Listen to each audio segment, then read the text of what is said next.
Welcome to Surrounded by Sports. I'm Kevin Perkins. This is Mike Dimick, and he is the Pensacola Catholic High School head basketball coach.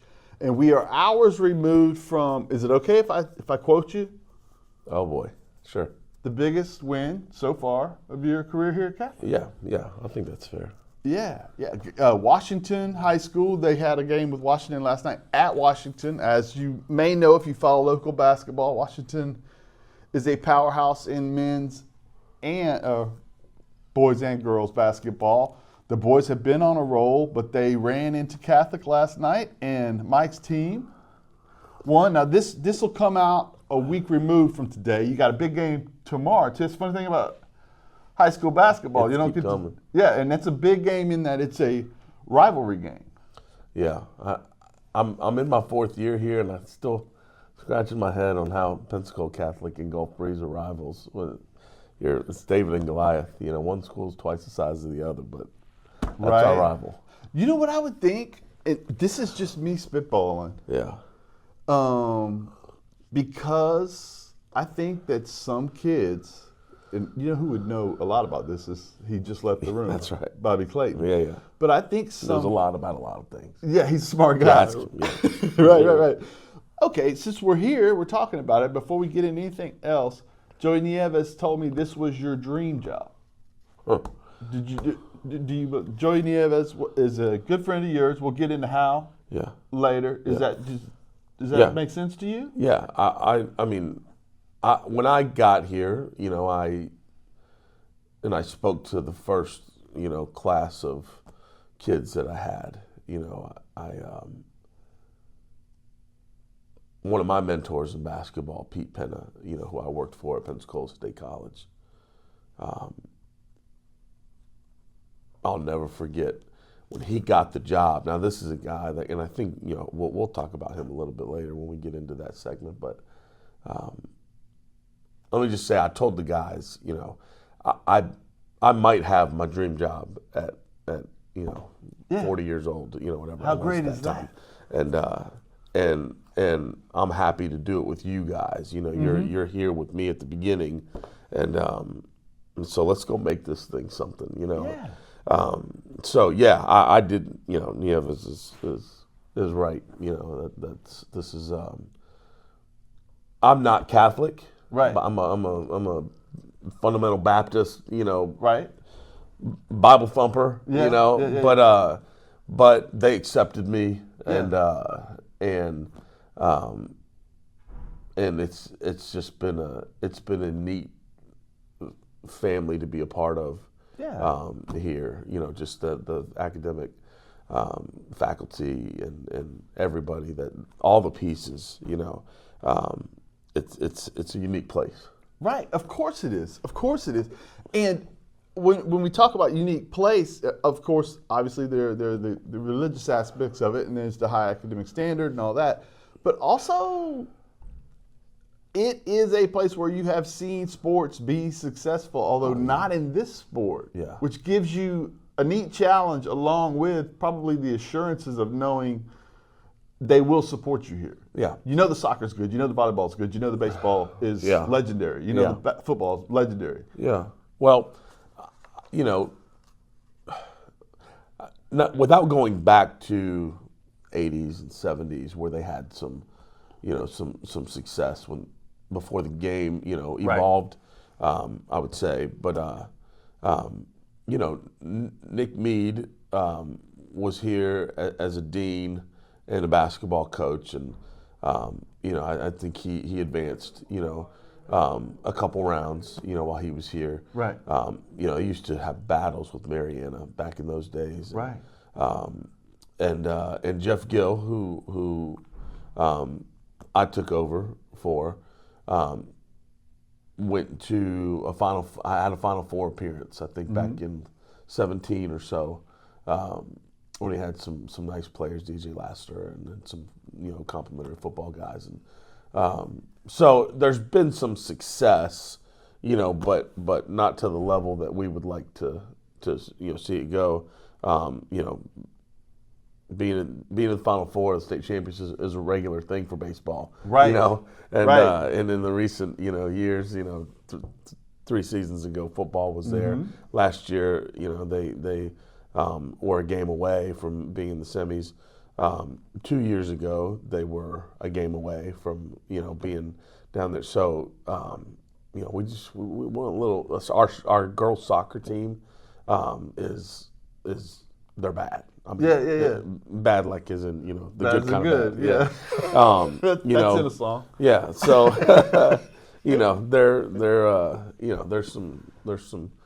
there's a lot of success on our campus, and Absolutely. winning breeds winning, right? So Right. we're all trying to capitalize on that. 100%. Now, okay, so what's going to happen in this episode? We're going to talk about this specific team. We're going to talk about Mike's journey to being a head coach, some of his influences. Hopefully, he'll let us in a little bit behind how he likes to play and things like that. And obviously, talk about Catholic high school and all of those neat things, all that and more. And the stretch run, this guy said, what was it? I like my team. That was the last thing you said to me after the West Florida game last week. Yeah. And you're heading into a big time period with stretch running, and you're Yeah. starting to play really, really well. Yeah. So we're going to talk about that too after this. You are watching Surrounded by Sports, the podcast hosted by Kevin Perkins. This show emphasizes how sports and life intersect while showcasing the Gulf Coast. And now, Surrounded by Sports. Welcome back, folks. First of all, thank you, Sideline Sports Bar, McCory Homes, Faust Builders for supporting my habit, which is trying to find out how sports and life intersect and how sports can help people be successful. I am sitting with a man who is successful in life and as a coach currently. With coaching, it's always currently, right? Anything can happen. You're playing 2 to 3 a week, But so we're going to talk with Mike Dimick here about Coach, about how he got, his path to becoming a coach. Now, I didn't realize this. You are originally from California. You got here when you were 13? Yep. Yeah, and Yeah. that had to be a culture shock. Well, at least it's still a beach. Yeah, I mean, I was in Sacramento. I'm related to half of Los Angeles on my mom's side. I've got over 40 cousins in LA. That's good. But my dad grew up in Venice Beach and there, and so we were kind of as military brats. We're nomads. You're just moving all the time. But largely I grew up in Sacramento, and yeah, it was. The thing that I disliked about Pensacola then is the thing that you love about it now, is it was slow. Right. Yeah. When you come from California, and your highways are 8 lanes wide, right. or whatever, and you come here, it's a 2-lane interstate, Right. And there were trends that were happening. They were coming like a year and a half later, where kids would start doing something, and I'm like, you guys are just now doing that, to right. your pants or or whatever, and it was just like, wow, and now, I forget it was a former mayor that was coined with saying, Pensacola's where thousands of people live like millions wish they could. Yeah, right. And as you get older, you appreciate that and you understand. Correct. Now it's not as well of a kept secret as it was 25 years ago. Correct. But it's still our little corner. It's not quite the champagne lifestyle on the beer budget that it once Right. was. Right. But yeah, okay, so you get here and you immediately wind up at Pensacola Christian?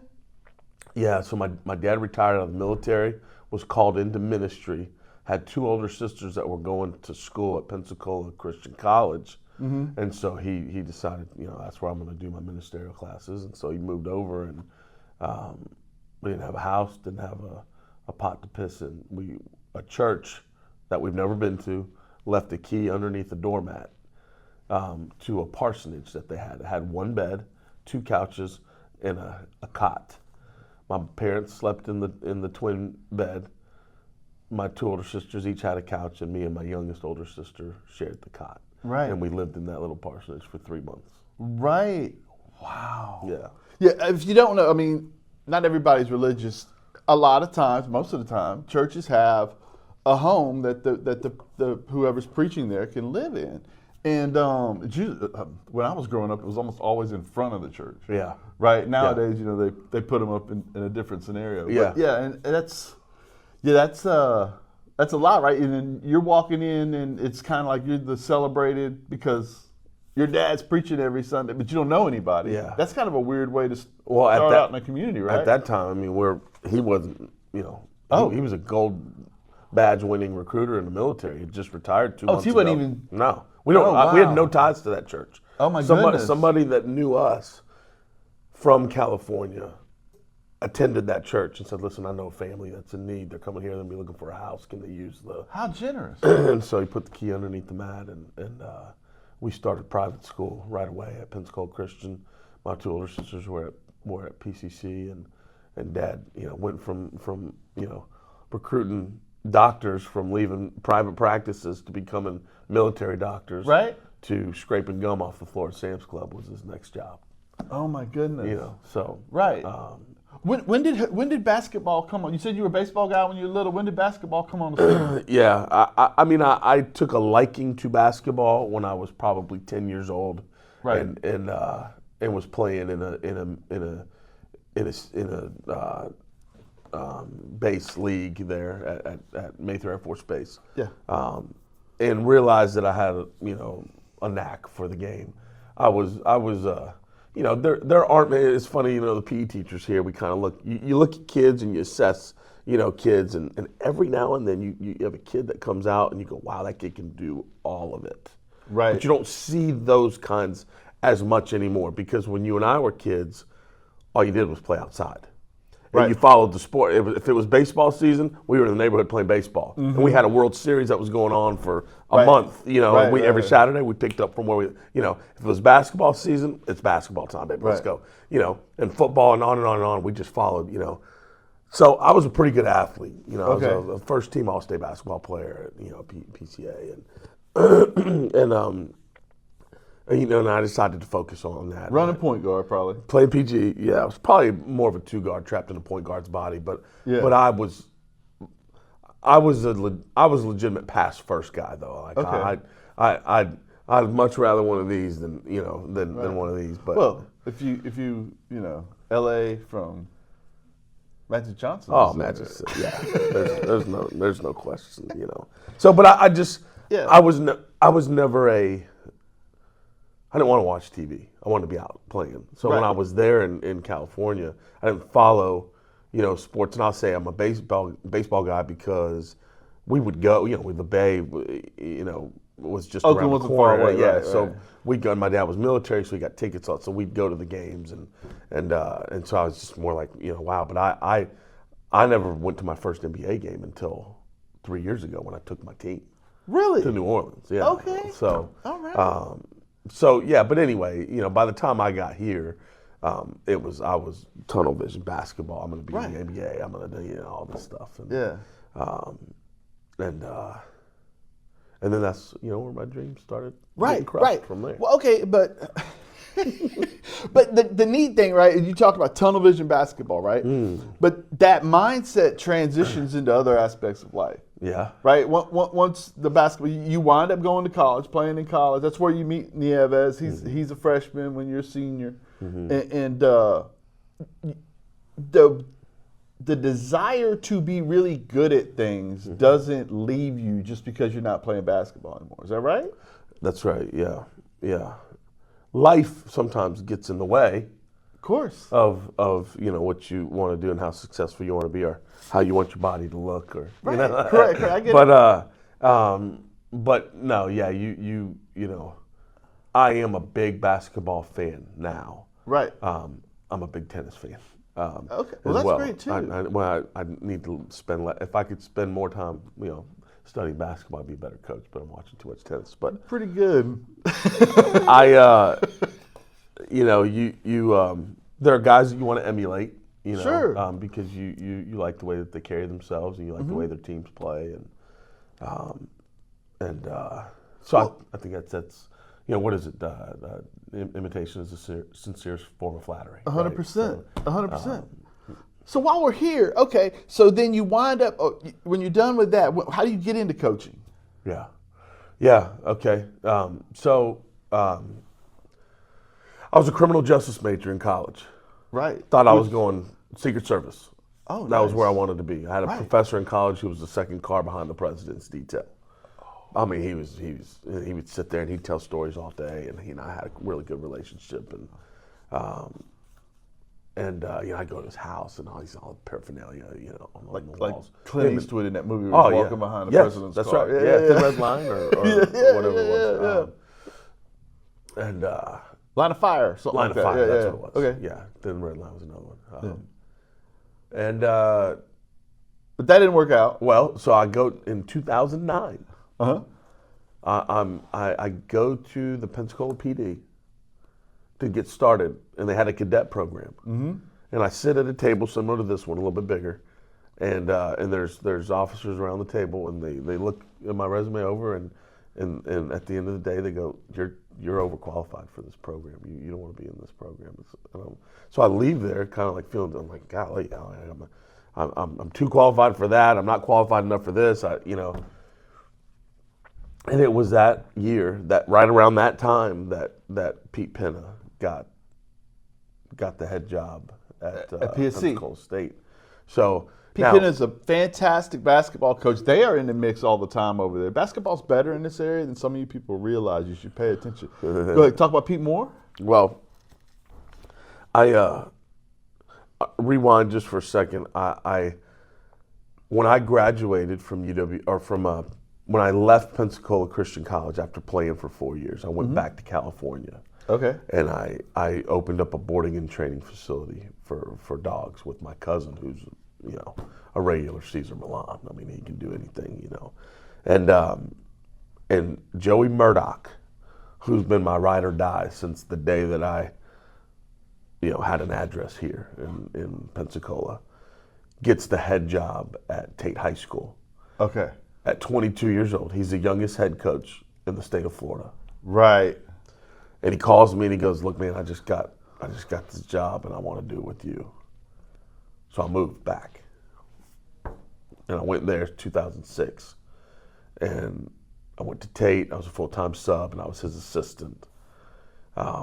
And then I realized, I need to finish my degree. I didn't finish at PCC. I just played, and then I was like, all right, I'm gonna, Right.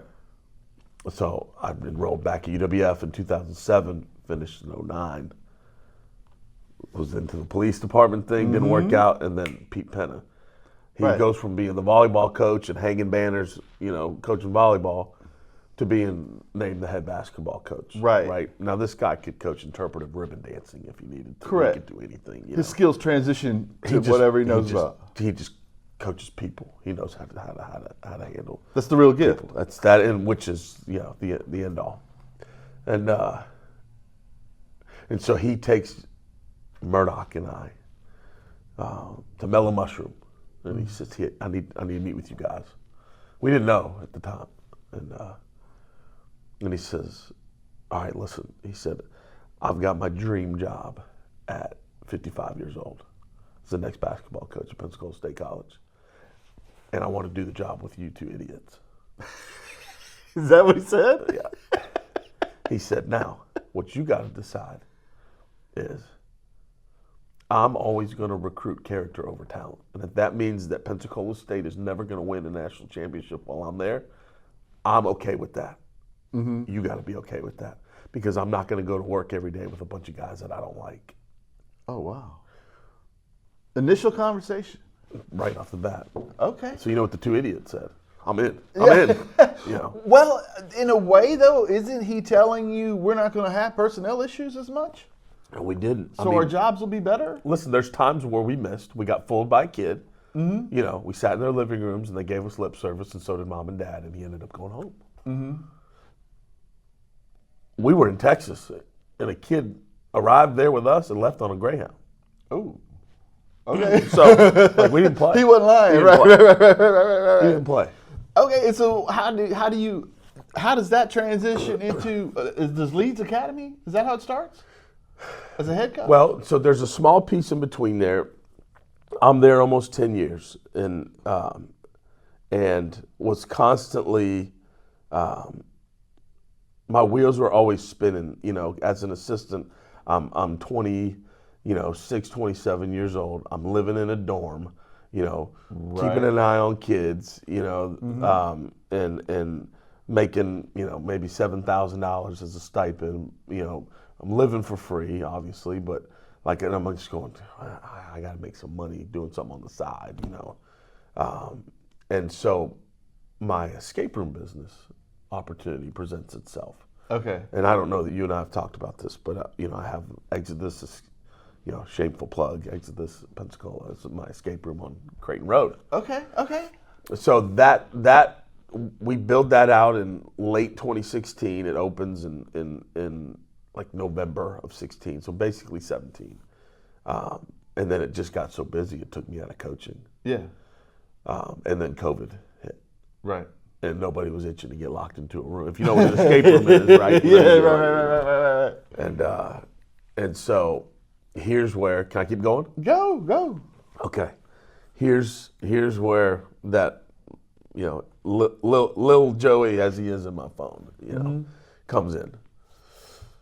I'm sitting at Exodus at a table, just like we are right now, going through some accounting, looking out the windows, the doors that nobody's coming through. Wondering how to keep them open, huh? And I've got a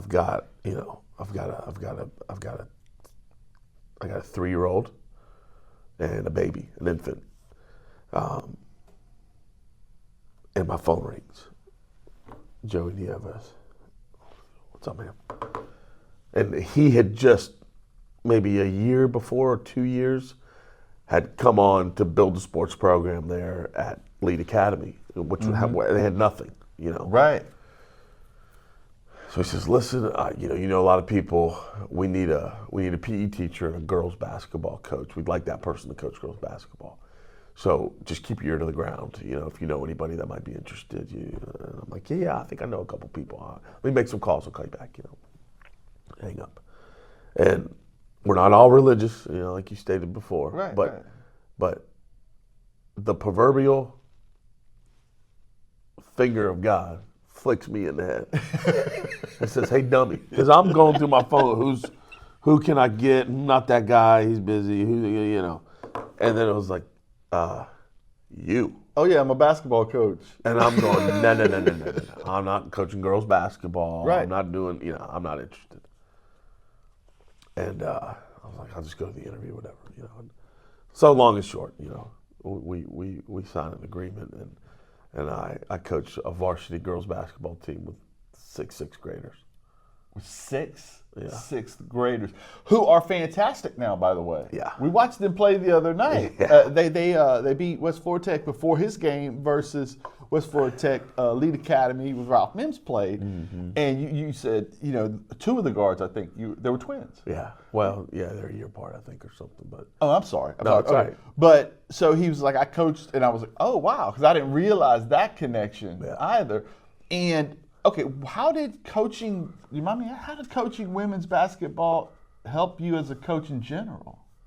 Well, I think, you can do a whole segment on this, but I think the appeal of girls basketball is that females, I think, tend to be more loyal than the males. I think it's easier to win a girl over and to get her to go through that wall for you. Whereas a guy, it takes more time. He's just more reserved. He doesn't know if you really care. Girls are lighter. They keep, it's just lighter. It's more fun, Yeah. And, Well, you get a hold of guys when they're 14 to 17. Yeah. That's the point in a man's life trying to figure a lot of where things you're pushing back on everything everybody tells you. That's right. And you have to kind of figure out how to get past that. Yeah. Yeah, I get what you're saying there. Yeah. So, but And they're just smarter than we are. yeah. Well, what's funny is, those being out there teaching 5th and 6th grade PE is, how they always say girls develop quicker physically than men do. Yeah. In that, but you can totally see in that 5th to 7th grade range, we're doing a lot of relay stuff out there in the PE, and the girls are just kicking the dudes, Yeah, butts. right, They're right, just, right. but they're a foot taller. They're, and I'm just like, wow, look at these guys are. They're already starting to figure out coordination. Uh-huh. Yeah, right. But then 2 years later, all of a sudden, this guy, his legs have grown, 8 inches, and his torso and muscularity changes. His voice is changing. I'm Yeah. like, whoa, look at this, Yeah. But the heart that those 6th grade girls showed, and the effort that they gave me, having to go in against girls that were 16, 17, 18, I'll never forget. Right. Okay, so how do you get here? So I was there for a year, and at Lead, and got a phone call from East Hill Christian School. Okay. And this was... Is that Georgia? No, here, East Hill. Oh, right over here. Yeah, Okay, right, I'm sorry. And the head of school there was my former government teacher at PCA. Okay. And calls me and says, look, we're looking for a basketball coach and an interim athletic director. Mm-hmm. And I was applying for a job at Navy Federal. I was interviewing. I'd already met, this is it, I'm going this direction. Right. Because COVID, right? Like, I got to do something. We got to make money. Right. Right. And so my wife, I was just like, you'll be miserable. You'll make money, but you don't seem like a cubicle guy. So I tell Glenn Dixon, the head of school at East Hill, I'm very interested, but I'm not gonna lie to you. I'm interviewing for a job at Navy Federal on Wednesday that I'm very, very interested in. He said, okay, I appreciate that. That was Monday. Tuesday at like 9 p.m., he sent me a formal offer going into my meeting Wednesday morning. And it was a virtual interview because of COVID with Navy Federal. So I get the offer, share it with my wife. And I take some time to myself, and I just prayed. And I said, God, if you want me to coach basketball and be at East Hill Christian School, make it impossible for me to think otherwise. At 2 a.m. that morning, I was as sick as I could be. Couldn't go. Couldn't interview. Couldn't even get in front of the Zoom. I couldn't do it. I mean, I was just like a hit by a bus. He works in mysterious ways. So my wife, I'm sitting here on the phone with, trying to let the lady, I can't, and she's walking in the background like, I told you. I told you. That's what he's got for you. Yeah. So go there. I'm there for 7 months. And I get a phone call from Richard R. Lamounty, athletic director, Hall of Fame baseball coach. Hall of Famer. Right? Yeah. And he says, you want to come a couple of miles this way? Listen, I'm at home. The job at East Hill was an interim deal, right? Now, we could do a whole nother segment there, but in that 7 months, they had let go of the head of school who'd been there for 8 years. The board, they had let go of the president of the board. Right. The whole regime changed. The ground underneath you is getting funny. I was out by July. Right. They'd asked for my keys. Okay. And they said, hey, we're gonna reopen the job. We'd like for you to apply. And I said, look, if you don't know that I'm your guy after 7 months, then I'm good. Right. So I'm back at square one. I'm at home, trying to pretend like I'm a plumber. Hand to God, this is true. I was trying to replace a seal in my sink. The water is spouting out. I've got it covered here. My phone is plugged in right there, ringing, and I'm looking over, and it's Coach LeBounty on the phone. I'm like, I got to take that. So do you make a mess? Yeah. The water goes off. I got to take this call. He says, all right, listen, I got the boys' job and a PE job. It's yours if you want it. Yeah. I said, where do I go? What do I do? I said, you need to be here tomorrow. I said, I'll be there tomorrow. And that was July. We parted ways July 15th at East Hill Christian School. Yeah. He called me July 28th, and I was on campus July 29th. I mean, every step How about that? You have to feel like every step you've been led. Well, there's no question. I mean, I don't want to over spiritualize Sure, anything. sure, but you have to feel that way. But it's. I mean, right? You can't. Right. You can't mistake it. Right. So let's do this. Let's take a quick break, and then we'll come back and we'll talk about this Catholic basketball team. Sound Absolutely. good? Sounds good. I think you like some of the players. I like them. Yeah, all right. Folks, we'll be right back after this.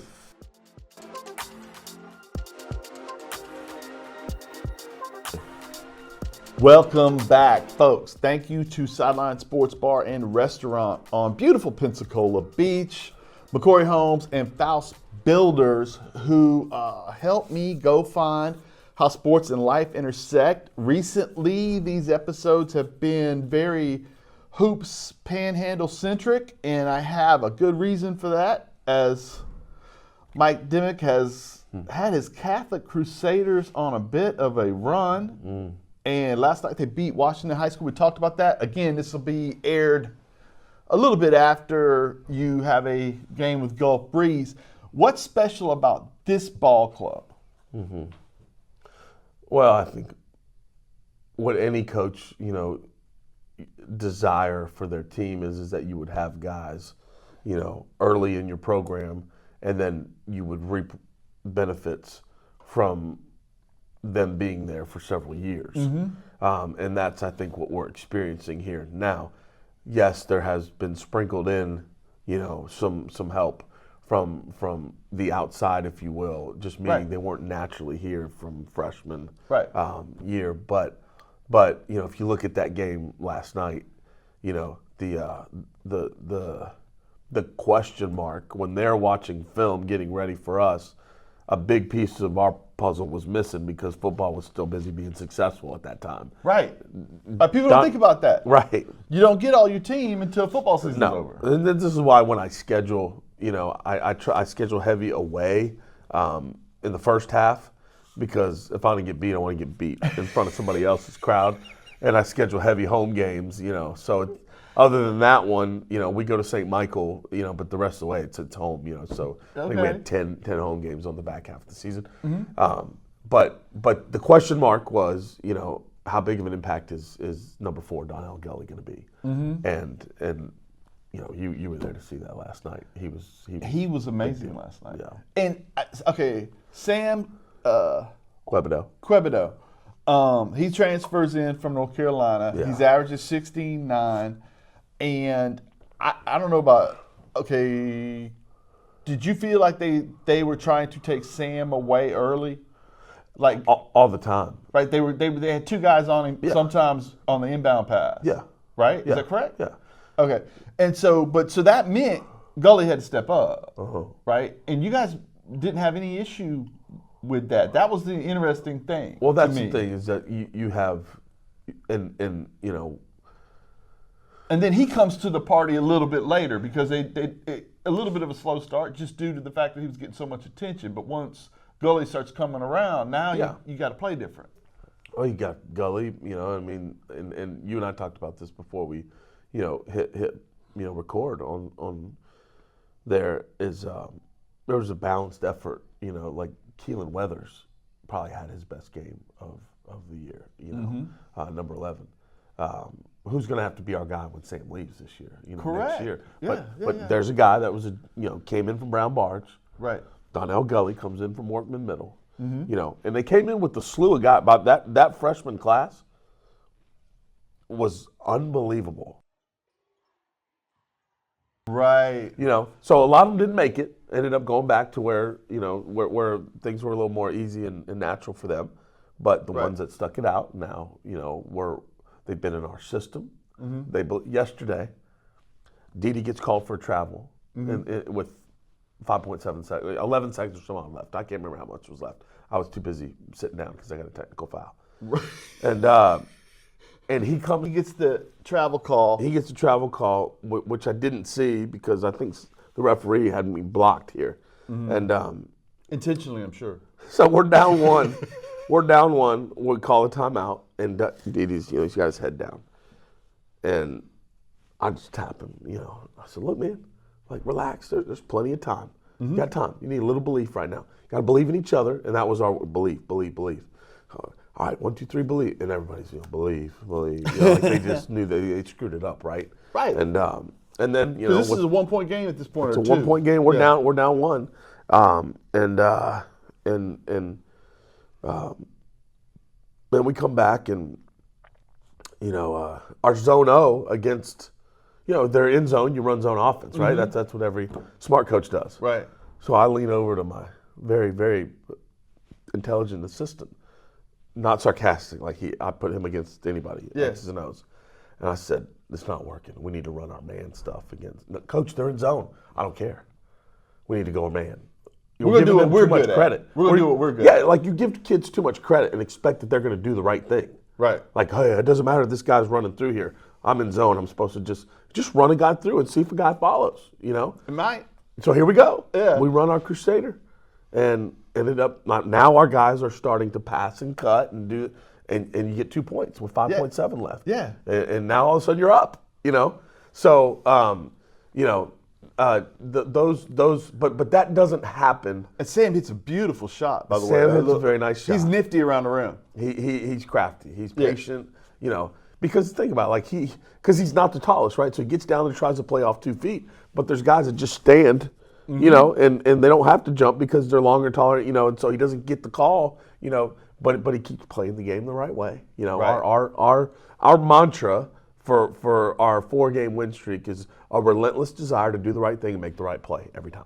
Right. And that's what we preach. That's what we Right. preach. Constantly do the right thing, make the right play. Do the right thing, make the right play. And so now you sit here and you watch film with your team, and you see yourself doing the right thing, making the right play more often. Right. And now you believe in it. And also an interesting thing too is the steal. It's from behind. Yeah. They get the rebound. He turns to go up. I think he tries to go behind his back because he sees somebody. The interesting thing to me was the kid who might have got a hand on it to get the ball into Quibido's hands. He didn't give up, and he saw an opportunity there. Yeah. And now Quibido is just scooping and going for the layup. Yeah. I'll be honest with you. You guys moved on. I'll be honest with you, Kev. I'm hoping when I request the film from Dwayne that he'll send it because we didn't film it. But there's a lot in that last 20 seconds that I don't fully remember. I get it. Because you're in the moment. Yeah, hell, I'll tell him myself right here. Right. This happened to me in the summer with Keelan. We're up by 1 with Pine Forest at UWF in team camp. I thought we were down 1. Oh. So, hey, you got to go in hard steal right away. You got to foul. He fouls. We put him on the line. And people go, why are we fouling? We're up. I'm like, wait, we're up? So during that last timeout with 5.7 seconds left, I've got us in the timeout. All right, here's the deal. You're in 54. You got to be denied. You got to, be ready for hard steal. And Adam turns and looks. Why are we pressing? We're up 1. And I said, what? I knew we just scored. I went to get the time, but it didn't register that we were up, and I'm still playing from behind. Right. Had he not stopped me, those guys would have been living up that summer moment all over again. That's why it's a staff. Yeah, that's right. Right. Okay, throw his name out there again. Adam Mullock. Adam Mullock, and he's your JV guy. Yeah. I saw you coach 9th grade. Yeah. Yesterday too. Yeah. That's a long day. It's a long day. It's a long day. Also, though, I like through the program. I like the fact that it does seem like the early games there's a huge emphasis on teaching. From your Thank you assistant, for saying that. From your assistant and from you. Yeah. Well, I sat behind the bench a little bit during the 9th grade game and watched you talk to him, and then I watched him both games from behind the bench. Yeah. I'll just give you a small story that will summarize all of that. After the game last night, the varsity game, I'm walking to my car, and Francis, Dwayne Francis is number 33. Nice player. He's a Washington player, really good player. His sister is the top 100. She's maybe the best player in the area, both. In the area for sure, probably from here to men and women. Yeah. Okay. So she's incredible. So her and her family are walking behind me as I'm walking to my car. My car's parked on this side. They're parked facing my car on the opposite side. Mom is saying, you guys need to run more plays to her son. Y'all were just standing there, and I can't remember her name, but the girl, as she's getting into her car, Shemaiah. She steps up, gets in, and she's about to sit down, and she says, "You guys lost because they were actually boxing out, and you guys are just standing there." Right. And I said, ma'am, are you the top 100 girl that everybody knows? And she smiles, she goes, yeah. Yeah. I walked over to her, and I shook her hand, and I said, listen, I hope that all your dreams come true. Right. I'm going to tell my team that I just heard you tell them, because that's what we preach, right? Right. It's the things that other teams aren't willing to do. Right. Or other kids, Right. that won't buy into. It's not sexy to box out.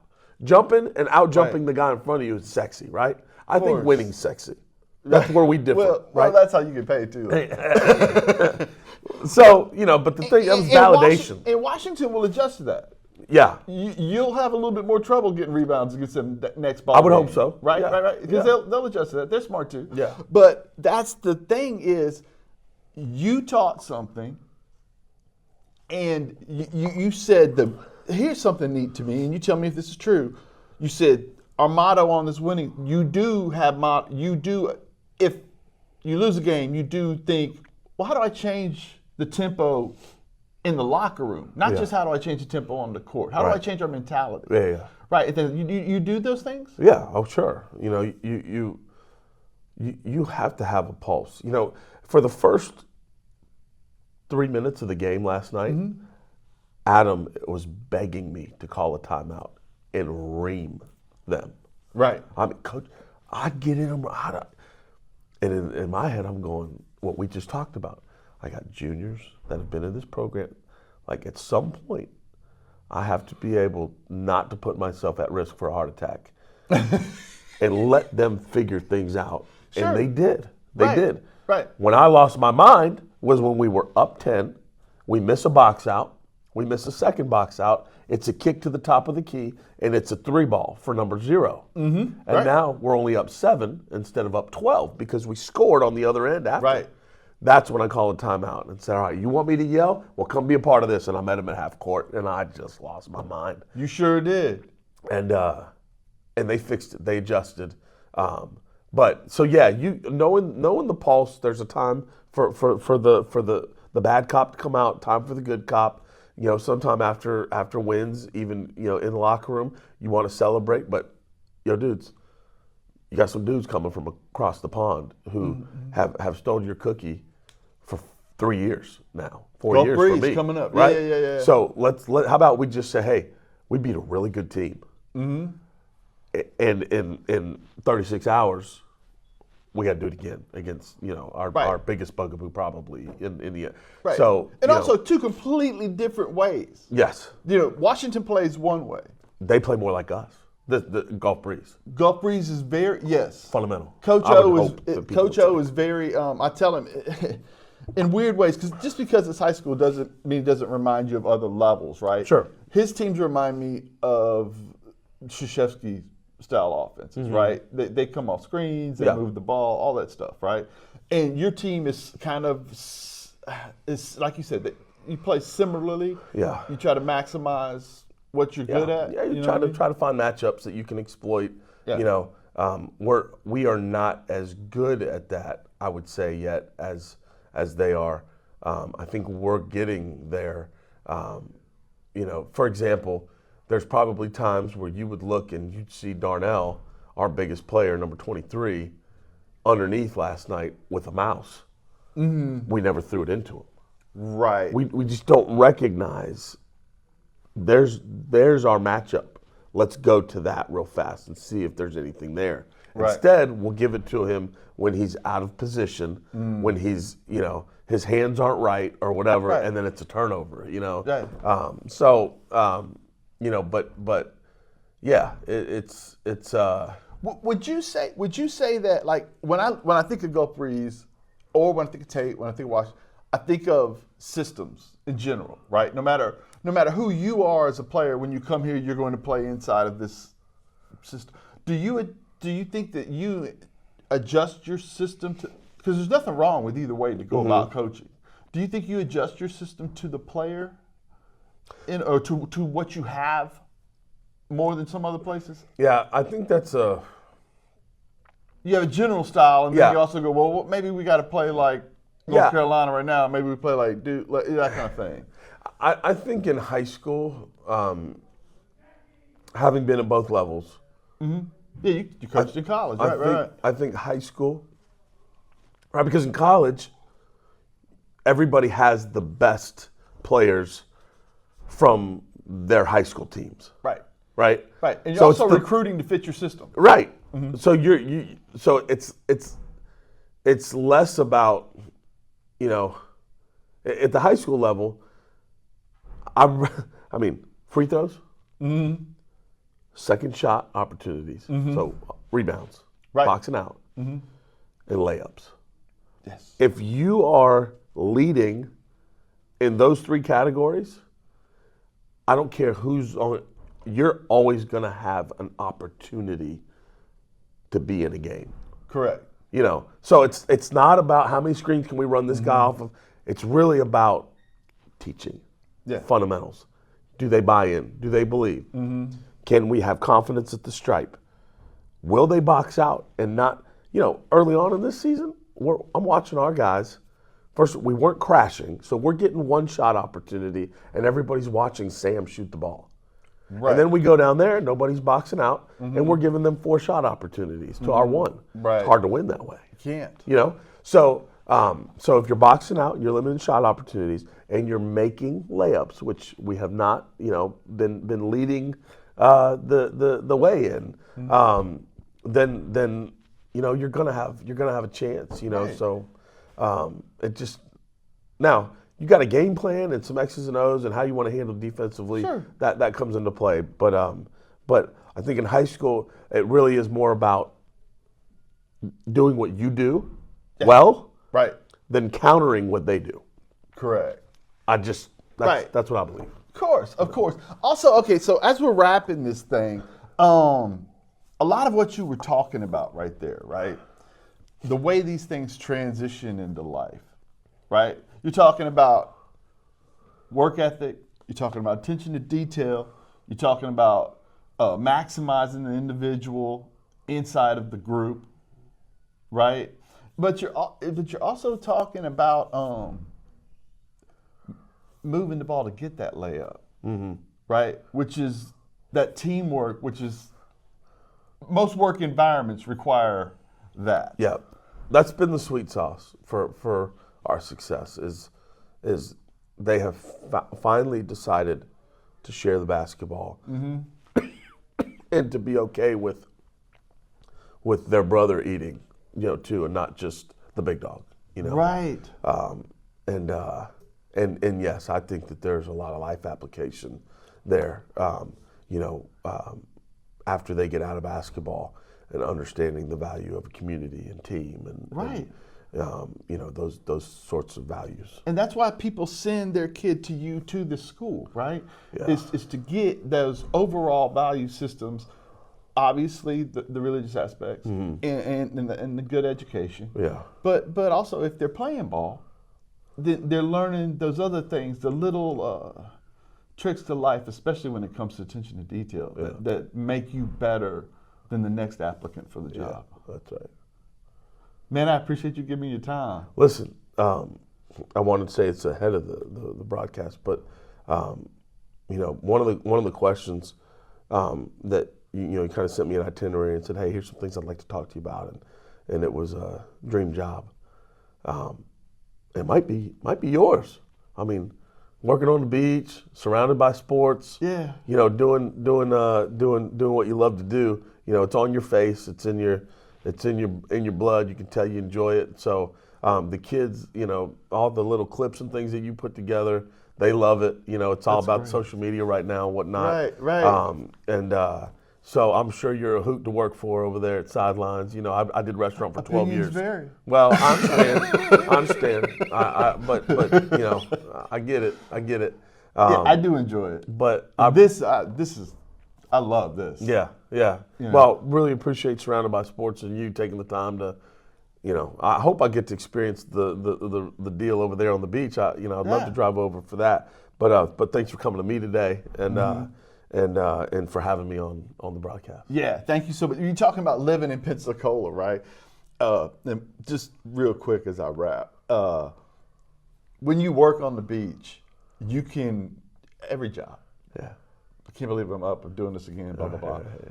Then you drive over what used to be called Bob Sykes, and you see all that water, and you're like, so many people spend so much to be where I'm going to be Monday through Friday. Right. You know? Yeah. When we were driving over to play Gulf Breeze, a few weeks back, and I've got 5 kids in the school car. Yeah. And they're all in the car, and we're driving over the bridge. Yes, sir. I said, fellas, put your phones down. Look around. You live here. Yeah. You live here. This Right. is your backyard. Right. The water was crystal. It was, It's perfect. And this is perfect. Thank you so much for watching. I appreciate you, Mike, very much. Yeah. This is Surrounded by Sports. Thank you, Sidelines. Thank you, McCoy Homes. Thank you, Faust Builders, for helping me do this stuff. And I appreciate your time. Thank you very much. Take care.